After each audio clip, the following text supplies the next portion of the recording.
বঙ্গে কি যে কোনো মুহূর্তে হামলা চালাতে পারে চীন? তার পাল্টা হিসেবেই কি জলপাইগুড়িতে রীতিমতো তোড়জোড় শুরু করেছে ভারতীয় সেনাবাহিনী? যদি তাই হয় তাহলে কোন পথে এগোবে চীন? শিলিগুড়ির চিকেন স্নেকের ওপর নজর রেখেছে চীন। আর কি করিডোরটি শুধু একটি গুরুত্বপূর্ণ বাণিজ্য পথ নয়, এটি দক্ষিণ পূর্ব এশিয়ার একটি গুরুত্বপূর্ণ প্রবেশদ্বারও বটে। অর্থনৈতিকভাবে করিডোরটি নর্থ ইস্টার্ন রেলওয়ে এবং বাকি ভারতের মধ্যে বাণিজ্যের জন্য অত্যন্ত গুরুত্বপূর্ণ। দার্জিলিংয়ের চা এবং কাঠের ব্যবসা এই অঞ্চলের গুরুত্ব আরও বাড়িয়ে দিয়েছে।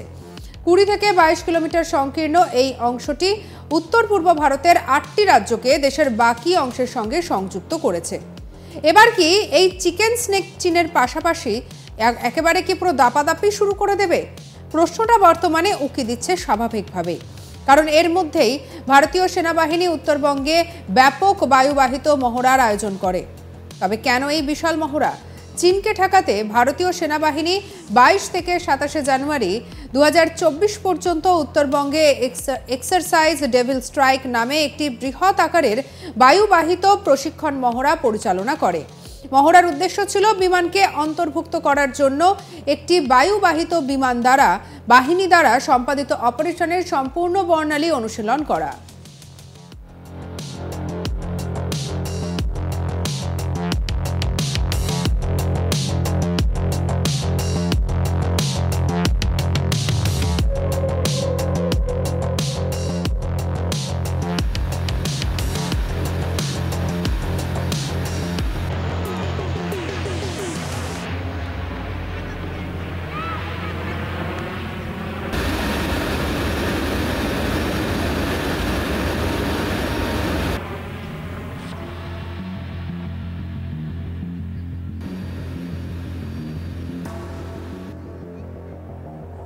সেনাদের অন্তর্ভুক্তি, ভারী অস্ত্র সরঞ্জাম এবং রসদ পুনরায় সরবরাহ, উচ্চ লক্ষ্যের বস্তু ধ্বংস করা, স্থলবাহিনীর অগ্রগতির সঙ্গে সফল সংযোগ এবং বহিষ্কার অভিযান।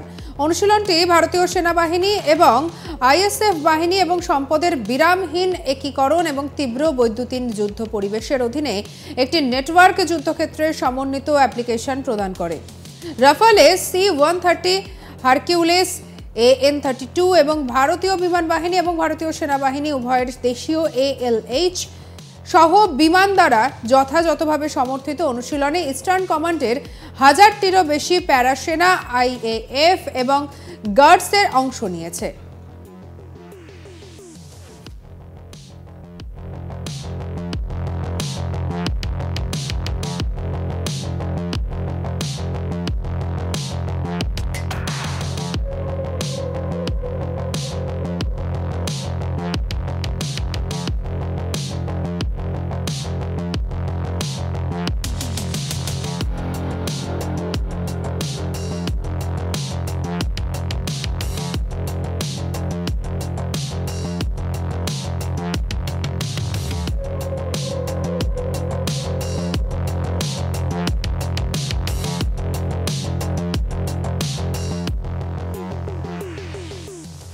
কমব্যাট ফ্রি ফলের মাধ্যমে নির্ধারিত শত্রু অঞ্চলে একটি বায়ু প্রধান সুরক্ষিত করার জন্য বিশেষ সেনাদের বায়বীয় আনঅনের মাধ্যমে অনুশীলনটি শুরু হয়।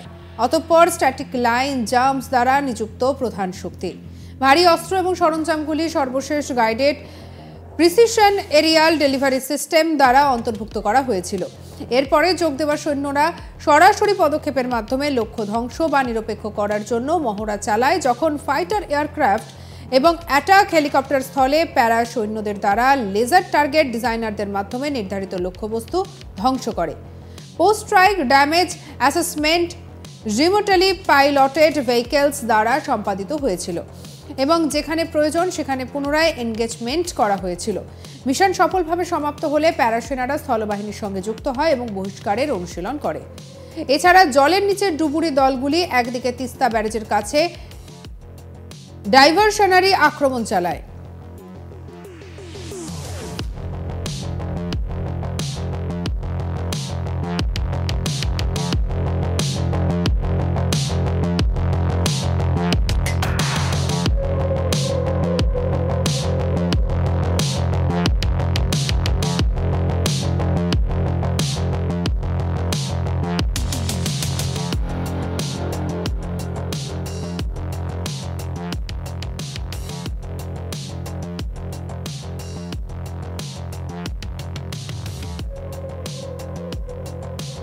তবে ডেভিল স্ট্রাইক 27 জানুয়ারি 2024-এ সমাপ্ত হয়। মহড়াটি ভারতীয় সেনাবাহিনী এবং আইএএফ সমন্বিত একটি বায়ুবাহিত বাহিনীর সক্ষমতা প্রদর্শন করে এবং একটি নেটওয়ার্ক পরিবেশে সর্বাধুনিক অস্ত্র এবং সরঞ্জামের সমন্বিত প্রয়োগে দেখায়।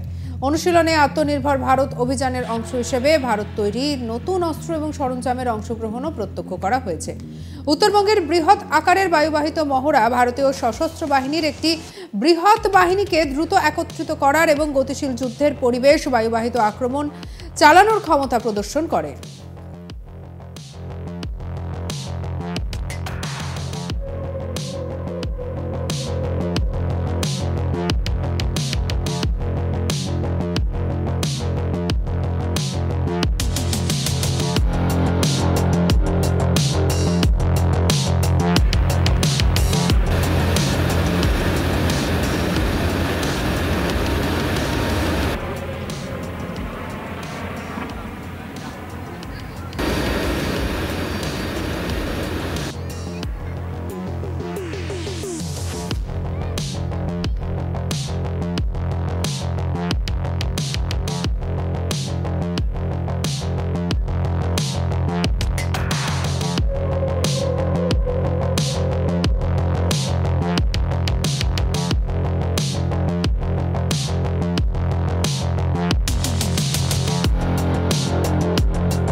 সঙ্গে রাখুন আজ তাক বাংলার ইউটিউব চ্যানেলকে। অন্যান্য খবর পরবর্তী আপডেটের জন্য লাইক, কমেন্ট, শেয়ার, সাবস্ক্রাইব করতে ভুলবেন না। আমরা কোন হোয়াটসঅ্যাপে ফলো করে নিন, আপডেটেড থাকুন।